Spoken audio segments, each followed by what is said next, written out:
The Ozarks in 5, brought to you by Talking Rocks Cavern. Explore the beauty above and below ground at Talking Rocks Cavern. And the Springfield Greene County Park Board, reminding you to go play. Here are your hosts, Ethan and Sarah Foreheads.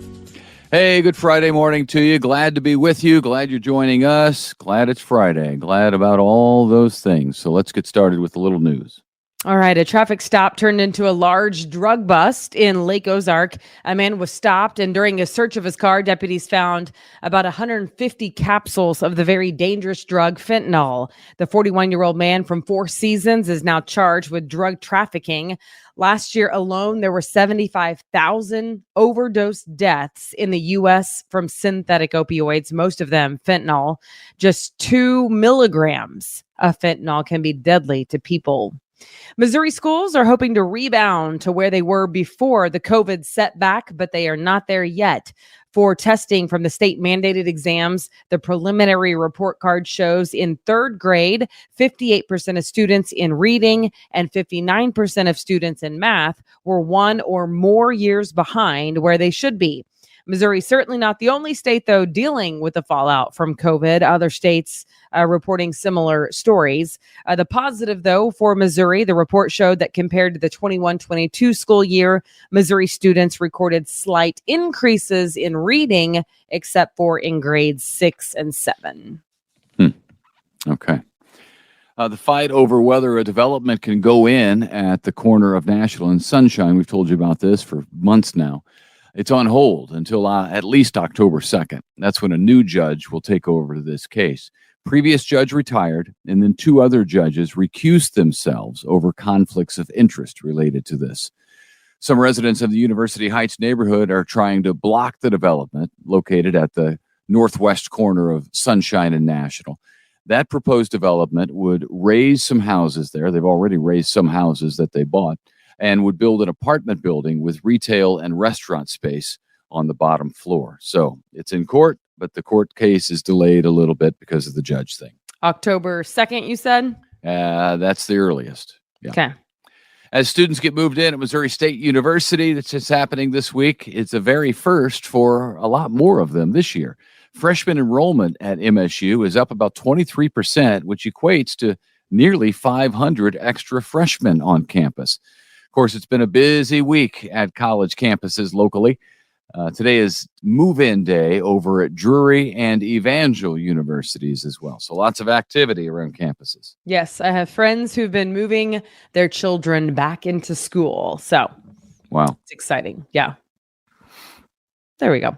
All right. Thousands of companies and institutions impacted by a massive data breach, including the University of Missouri, as well as campuses in Kansas City, St. Louis, and then S&T and Rolla, all impacted. For those affected, it could mean your birthday, social security number, name, address were stolen, or just some of that information possibly. Either way, universities, not the only ones hit, but some companies as well. And now there is an investigation to figure out how that information was leaked. Seems like for a while there, we were reporting on these like every other week or so. But since then, they've slowed down. So I don't know if the events have actually slowed down, if there's fewer data breaches than there were, or if the companies aren't telling us about the data breaches, or if we're in that time zone between the data breach and then the long period of time before they tell you about the data breach. I don't know, but it seems like for a while there, we were doing a bunch of these. So I don't know if security has increased and we're better at protecting data or not. I tend to doubt. Yes, probably that. But, criminals have gotten smarter too. So yeah, it's always yes. All right. Here's an attempt to keep good athletes in Missouri. And really, this isn't happening many other places other than Missouri at this point. The governor just signed a new NIL law, stands for name, image, and likeness law, that gives athletes more opportunity to make money at a younger age from playing sports. Under this new law, high school players in Missouri can start making money on endorsements, but only if they sign a letter of intent to play for a Missouri college. That means a senior in high school, for example, could start getting paid to play during their senior year. It's crazy. Also, college coaches can help facilitate endorsement deals for their players when before they were prohibited from doing that. So this NIL, it's a brave new world. It's the wild, wild west. And a lot of people love it because kids are able to be paid for the talents that they have. And some of them not kids. I call everybody younger than me kid. Some people hate it because it's ruining college and maybe now high school sports is what they say. I am not super familiar. Like my knee jerk without really studying it would be that it seems more appropriate maybe for a college level player, but high school just seems way too soon, doesn't it? Well, they're technically not being played for playing in high school. They're being played for what they're paid are paid for. You keep saying played, and you're throwing me. Well, they play sports. It threw me off. They're being paid in it now for coming to the University of Missouri, for example. So that sweetens the deal to get them to sign with MU, as opposed to Louisiana or something, or Oklahoma, or whoever. Right. Yeah. I don't know. High school seems young, I guess, to be paid to play, and to be, I don't know, making just, I feel like I want, at least in my mind, like I want the decision on where you go to college to be based not on payment, is what I'm saying. Well, yeah, with this NIL stuff, that's over. That's over. The glory It is days. over. And Missouri, again, is one of the first. And so we'll see now if other states follow suit. Yeah. So, okay. Finally, a Springfield healthcare tech management company is one of the fastest growing private companies in America. Capital I LLC has been in business for 5 years and just debuted at number 40 on Inc. magazine's annual list. The list ranks companies based on their revenue growth over a 3-year period. Get this, Capital I apparently had revenue growth of more than 9,000%. That's pretty wild. Capital I provides healthcare to service members and veterans through healthcare technology management. Also, 4 other local companies made the list, all ranking 1,000 or lower, but still impressed at all that you would be on the list of fastest growing in America. Yeah, that's very impressive. And 9,000%. I wish I could get that kind of revenue growth. Isn't that nuts? Just for like 6 months. Yeah, that's really wild. Good for them. Good for them. Yeah, great for them. Yeah. All right. Again, it's going to cost you more money to borrow money.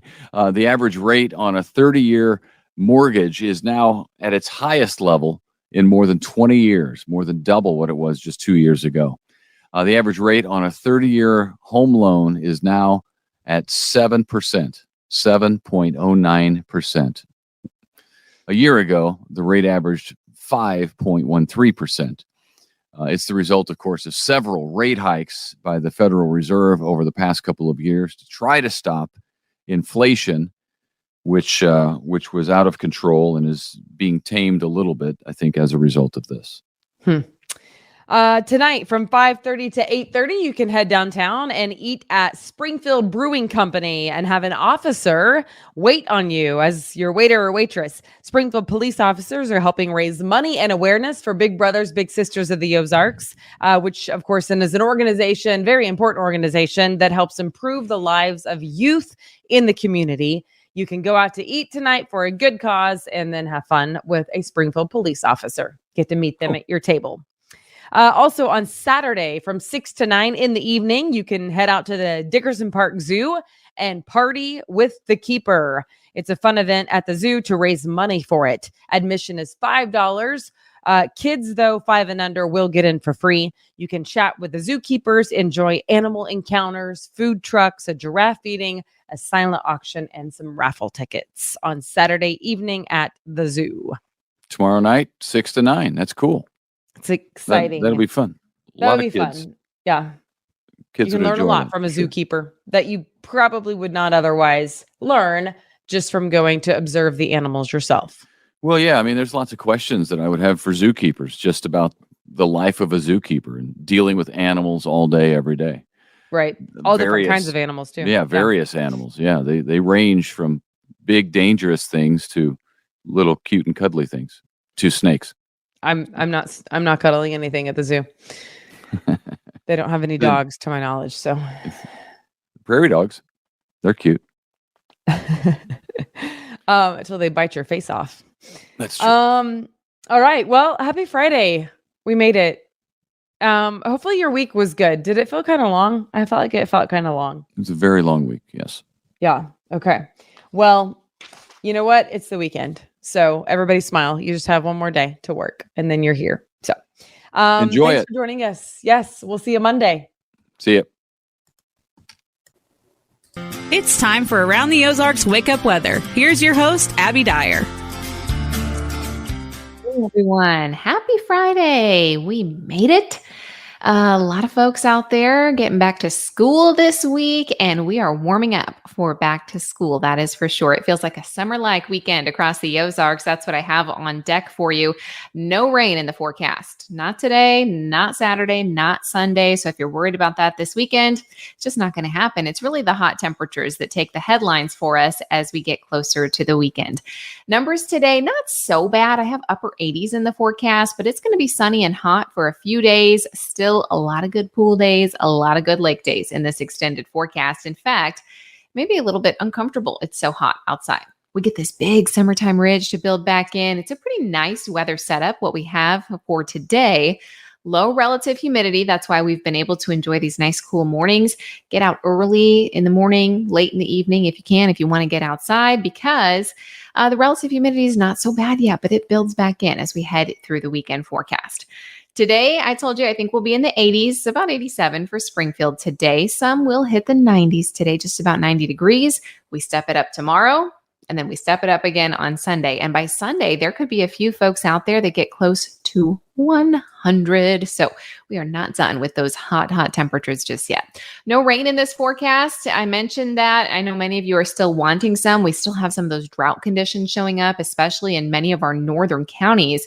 But I want to show you what this looks like, because this is rainfall accumulation over the next 7 days. When I look out at those charts, nothing for us, not only here in the Ozarks, but it's like Missouri, Kansas, Arkansas, portions of Iowa, portions of Illinois, getting nothing at all over the next 7 days in terms of rainfall. So we are looking at an extended dry period in this 7-day forecast, and I'm expecting that we hold on to this dry pattern for this foreseeable future here.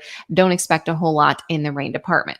Now, for many of you, that is really not good news, because moderate drought is still showing up in the Ozarks, and that's really the case. It's worse up in central Missouri and our northwestern counties, but we saw improvement in last week's drought monitor, so we were really kind of chipping away at those drought conditions.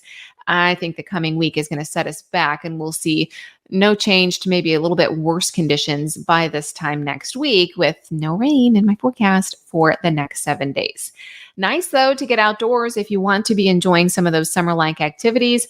87 degrees, forecasted high temperature day, loads of sunshine, and it's nothing but sunshine coming our way. I have high temperatures that will approach 100 Sunday and Monday. I think those are the two hottest days of the week. That's when high pressure is really control in the upper levels, and it brings us this very warm summer-like pattern. For the weekend, I know I mentioned this yesterday, but we were watching that tropical storm Hillary. Yeah, made it to Hurricane Hillary. Don't worry, though, it's not going to strengthen as it approaches the United States. However, it will impact the southwest United States. A post-tropical storm is moving really fast. It's going to be impacting southwestern portions of the country as we head into the weekend. We're talking Friday, Saturday, Sunday. If you know anybody, Southern California, Nevada, anybody got a trip to Vegas this weekend? It's looking real rainy. And portions of Arizona also looking to get in on quite a bit of rainfall this weekend. In fact, Death Valley could get a year's worth of rain just this weekend when you add it up from Friday, Saturday, and Sunday. Now, a year's worth of rain for them is only 2.23 inches, but still, that's pretty phenomenal. It is going to be a soaking wet weekend for the Southwest. Good because they need the rain, and of course, that gets rid of the wildfire risk a little bit. However, it also means that the flooding potential for the southwestern portion of the country is going to be increased for the weekend. So you may see that in the headlines this weekend, or at least early next week. All right, it is time to show you the brain twister question that I left you with yesterday. And it's a really fun morning once again, because my husband, Joseph Arnold, has agreed once again to join the show. take a crack at the brain twister. The Trivia King has been doing pretty good. Not that I'm counting, but I think you're 3 for 3. Is that correct, Joseph? That's correct. Not that I'm counting Not either. that you're but, counting either. Yeah. Thank you for having me. It's there's a lot of pressure to keep this undefeated streak alive. Yeah. Lay it all on the line. So All right. Well, let's do it. like we did last week, we can do the thing where you can answer the question from yesterday. And then if you want to take a stab at it, I mean, you could increase your record today to 5. Okay. Yeah. That's possible. I'll give you let's make it 2 a twofer. questions. Okay, it'll be a twofer. All right, let's start with the question that I left everybody with on Thursday. So here it is. Humans and which other animal enjoy spicy food? Do you think it is A, the European pine vole, B, the Asian elephant, C, the Komodo dragon, or D, the Chinese tree shrew?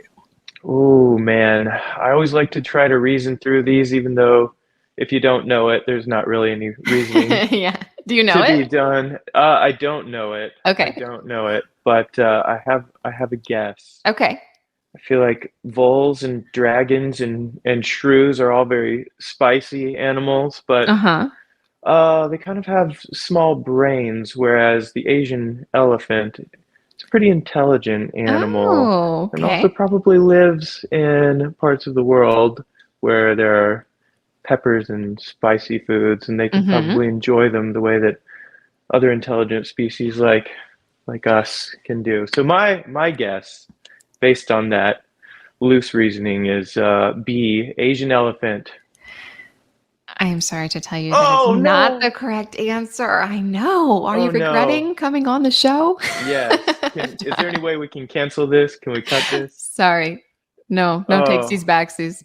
Undefeated no more. The Undefeated shrew. no more. It is the Chinese tree shrew. Well, I'll never forget that. Well, I know. Yeah. I had not heard of this either. And I would have thought more mammals besides humans like spicy food. Yeah. Apparently that is not the case. Like, seek it out. It is the tree shrew. And I looked this up. I like your logic that elephants are smart and therefore they probably like a refined palate. They like to try different things. However, it's almost the exact opposite reason. It's the tree shrew because they have a mutation where they actually the capsaicin sensor for the shrews doesn't work. So they have no idea that it's spicy. And it's because all of the other animals around them are better hunters than they are. So they have like developed this mutation so that they kind of get the leftovers. And what's left over is all the spicy stuff that nobody else wants. But they're like, we can't taste it. It's all here. Nobody else is going for this. This is Just all for us. hanging out up in the trees. Yeah. Having all the spicy peppers they want. Yeah. Okay. So they notice it now and seek it out. And then I was looking up this article that was describing why the tree shrews like the spicy food. And this is from Smithsonian Magazine. And it was like, okay, well, then why do humans seek it out? Like, what makes humans like ghost peppers and other tongue-numbing, esophagus-tearing, lung-collapsing peppers? And gastropsychologists think it's something called benign masochism, in which we seek out pain and negative stimuli, like the burning feeling of peppers when we know there is no actual damage being done. So, but sometimes there is damage being done. So. Yeah, you're right. I don't know. I wonder if it damages the tree shrews. You know, I hope it does. I'm sorry. They ruined my record. He's really mad that this question didn't go his way. Well, no, we hope those tree shrews are just fine eating their hot peppers. It sounded like people didn't know this question, though, either. I saw a lot of different answers on Around the Ozarks Facebook I feel page. better about myself. Thanks, everybody. All right. Well, here's a chance to redeem yourself. You won't find out today if you are correct, but we will leave you with a guess that I will then answer on Monday. This is kind of a fun question. Here's Monday's Brain Twister question. What candy bar was named after a family horse? Do you think it was A, Hershey's Gold, B, Snickers, C, Reese's Cups, or D, O. Henry? Again, I won't give you the answer, but take a guess. I mean, it sure sounds like D. O. Henry. That seems like some sort of horse involved. That sounds like someone you'd see running in the Kentucky Derby or something. I'm gonna guess D. But I'm on a losing streak, people, so don't follow me down. Will you go with Joseph or will you make your own answer? It's a tough question. He's got a good record, 3-1 now. Can he make it 4-1? We will find out Monday. Thank you, Joseph. Looking for redemption. He's looking for redemption. Thanks for joining this morning. This is fun to have you answer the brain twisters. And we'll have you back next week. Thanks for having me. You're welcome. Happy Friday, everybody. Yeah, happy Friday to you. Yeah, thanks everyone for listening. I sure appreciate it. If you need weather this weekend, make sure you check out aroundtheozarks.com. We're going to have you covered there with all of the hot details on your weekend forecast. In the meantime, enjoy your Friday, and I will chat with you again on Monday morning.